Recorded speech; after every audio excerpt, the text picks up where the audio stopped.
Attorno al 1470 un miniaturista eccellente rappresentò nel De Sfera i giorni della settimana, indicando il satellite di riferimento ed il suo influsso sugli umani.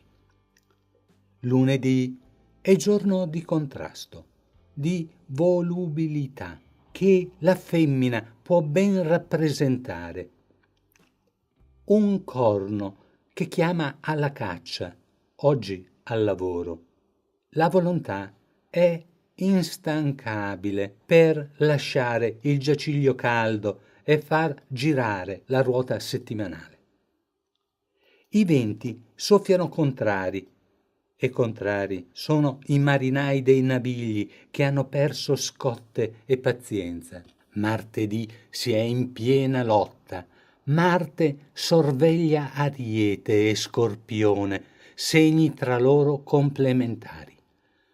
Sotto i suoi piedi la gara è aperta tra chi vuol possedere la roba altrui e chi ai balestrieri oppone resistenza.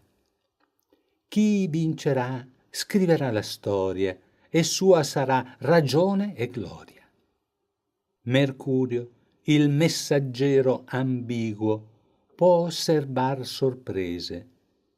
Chi vuole scelga 2 arrotati serpenti o un sacchetto pieno di gemelli costretti a star assieme contro voglia, e la Vergine, che voglia avrebbe, ma solo un fiore può offrire.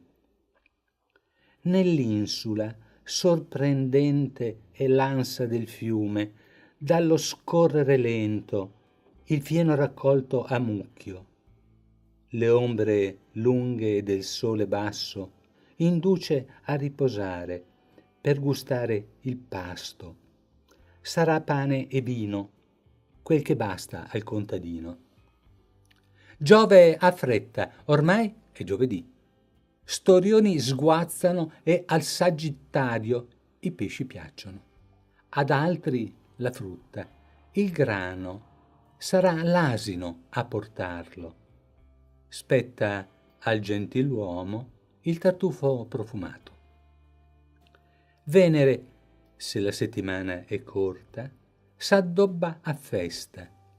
Fiori e 2 gocce di Chanel, e lo specchio non mente, sarà la più bella nella promenada su un prato alberato ad ascoltar lusinghe e poetiche melodie, mentre un toro è ammansito dalla mirabile femminile visione.